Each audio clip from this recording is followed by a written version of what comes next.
Today we're going to discuss 5 ways on how to strengthen the corpus callosum of our brain that seemingly connects the left and the right hemisphere of our brains and makes us smarter. So this translates into a better professional life, a better personal life, and just makes us a more effective human being in totality. So without further ado, let's just dive right in.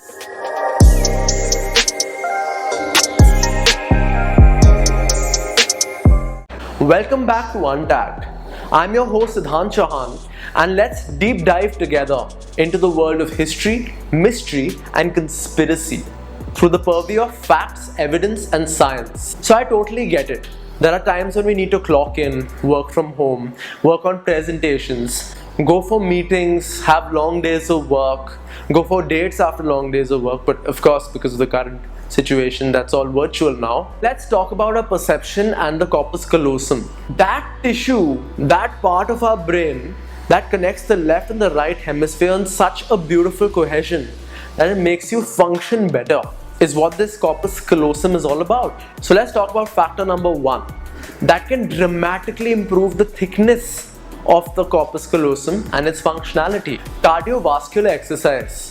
Getting some running in, or going for a walk or a jog or cycling for no more than 20 minutes a day can dramatically influence your corpus callosum to work better. It makes you more creative, it gives you more inspiration, it makes you more motivated. Another effective way of strengthening your corpus callosum is to associate yourself with music. Pick up a musical instrument. There's rhythm involved, there's tempo, there's tone. As your brain gets accustomed to these complex mathematical algorithms, these complex mathematical arrangements of sound, when you think about it from a creative sense, it's very intuitive. Talk about different beats, like 2x4. Or you talk about 8x16. So it does take a little time to acclimatize to the logical side of staff notation and how music looks like. But when you intuitively conceive a beat, it's quite easy to grasp. So the logical side of the brain is looking at the numbers, it's looking at how things are going. But the intuitive and creative side of the brain, which is your right side, is free-flowing and creatively just being with the rhythm of music. So as you use both your hands to make music, like if you play a guitar, you play stringed instruments, or you play the piano, or you play the drums, you tend to exercise your corpus callosum way better. And it makes you more creative, it makes you more intuitive, it makes you more empathic, it makes you more contemplative, reflective.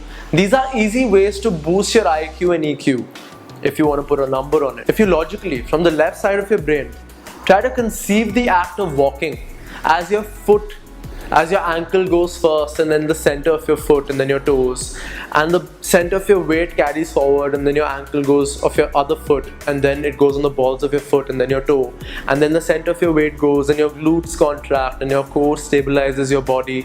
It sounds so logical, it sounds so complex, but intuitively babies learn how to walk. We can do whatever we want.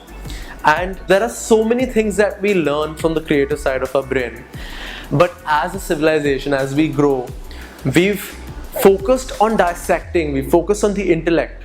So we're always cutting things, like Tool talks about in its song, right in two. So we're dissecting everything that comes around.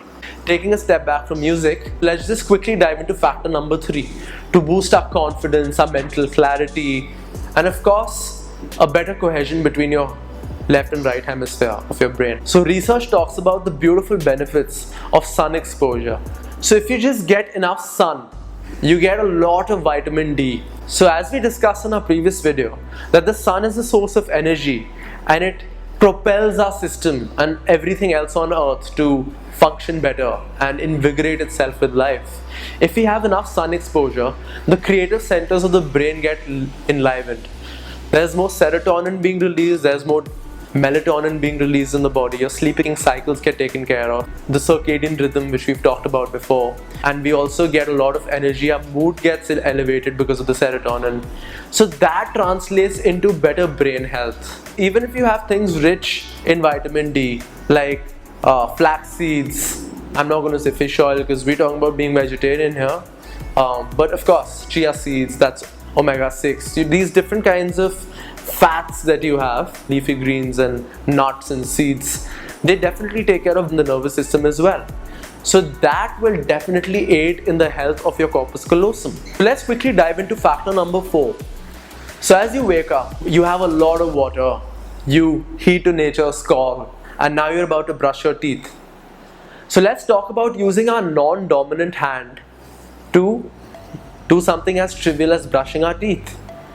Something like this is also going to train our corpus callosum. So say if I'm a left-handed human being, I'm going to brush with my right hand. This will lead to more neurogenesis and more neural paths and more frameworks being tapped into by my brain. So I'd like to return to factor number 1 for a minute. Cardiovascular exercise leads to better neurogenesis and neuroplasticity. That makes your nerves younger and enlivens them, and you're giving birth to new cells. So if you want to take your IQ and EQ to a whole new level, you can directly train the CNS as well by doing strength training. If you lift weights or if you do yoga, it will definitely translate into a better IQ or EQ and thus train your corpus callosum better. For your non-dominant hand training, if I make an S with my left hand, but I'm also writing with my right hand at the same time, so I make 2 S's like this, or I's like this, D's like this. So this one is laterally inverted like a mirror, but this is training my corpus callosum very significantly. So this will in turn help me get smarter. Also, I want to tell you this fun exercise that you can do to dramatically increase the gray matter in your brain. So you take your right hand and you make circles like this, right? Like this, forward. And you take your left hand and you make circles like this, backward. And now you make them together, right hand forwards, left hand backwards. And then this can translate into this. So these are like basics of Tai Chi, but let's not put tags on it because it's all about being untagged. And this is how you do it.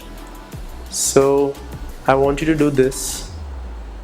And now reverse. So now the left hand goes forward and the right hand goes backward. So what mistakes you might make is that both your hands will go forward or both your hands will go backward. I want you to go one hand forward, left hand backward together, or left hand forward and right hand backward together. So this will dramatically increase the gray matter in your brain. Now that I might have piqued your curiosity, let's get into point number 5. How can you get smarter? How can you be more efficient? How can you have more energy? How can you be more vibrant as a being? Let's stimulate our other senses. Now the biggest organ in our body is our skin. It's our tactile sense. It's our feeling of touch, how we feel things. So I want you to blindfold your eyes, and now I want you to touch. You can do this with a partner. You can have your partner give you 5 or 6 different articles, like everyday items. So for instance, if I'm holding this, so now I've closed my eyes, so I have to feel this and I'm like, okay, this is a register, this is a book, or anything for that matter. And as you do that, your sense of feeling will increase, your tactile sense will get stimulated. Similarly, try to use lesser lights at night and try to walk around in a dark room. So because as you go to the jungles as well, there's a lot that your eyes can see. So as you meditate and the photoreceptors in your brain get strengthened, you can also see a lot more in the dark. And of course, meditating makes colors more saturated. It kind of stimulates the brain, it lights it up in many ways. And if you do strength training as well, you will notice that your vision will increase because your brain is secreting more hormones like endorphins, serotonin, dopamine, and there's more neurogenesis and neuroplasticity happening. You're literally reprogramming your genetic code. As you signal your brain that your body wants to be used and you want to live, and that lactic acid buildup and all happens, and the recovery starts. So the physical aspect of all the exercises you do is catabolic in nature, and your resting and your recovery and your eating and your sleeping is all anabolic. So conscious sleep or conscious rest or meditating or doing any sort of conscious movement recovery like yoga is totally going to help you get smarter, because it's going to use your brain in more creative ways. So these contemplative practices seem to invigorate the nervous system and also secrete natural mood regulators like CBD. This is the reason why we have receptors in our brain that bind so well with these external substances that provide us with these benefits. It's because we've evolutionarily arrived at a place where we can naturally secrete these chemicals. So like we always arrive back to holistic healing, these esoteric sciences talk about the breath of fire that man has, that God gave man the breath of fire, consciousness. And this is the reason why us human beings are capable of doing such beautiful and such gruesome things at the same time. We see architects, engineers, automotive engineers, astrologers. We see such wide arrays of life paths in front of us. The reason why we can do the things that we do is because of this breath of fire, of being conscious, of having the power to choose and having free will. With this, we have shadow and light attributes. We can procrastinate, be lazy, be shameful, be angry, be jealous, or we can choose to be inspired, be loving, be creative, share more, spend our time better. The best way to make sure that we're living an effective life, if we set short-term and long-term goals for us. So what difference do you want to make to your day? What value addition do you want to make? So if there's a perpetual growth spurt that you're going through, like prioritizing some sort of reading or exercise or practicing gratitude or gardening, it can be anything. And as you do these self-serving activities, baking, cooking, devoting some time to learn something new, learning a new skill or a language or a course, do we actually learn new skills and we release the right kind of dopamine? So instead of giving into fads like taking dopamine detoxes or social media fasts, we can just learn how to prioritize these little short-term and long-term goals so that we can seek balance in our life. And I'd like to close these pointers with a very interesting quote. There's a very thin line between mediocrity and superiority, and that line can be crossed at any given moment. So chasing placebos and trying to get results is possible because your brain is very powerful as well. But training your brain to be more powerful is going to give you better results. So friends, I hope that I've added some sort of value to your life today. Make sure that you subscribe to the channel, give this video a like, and share your comments below in the comment section and let me know what you think about all of this. See you next time.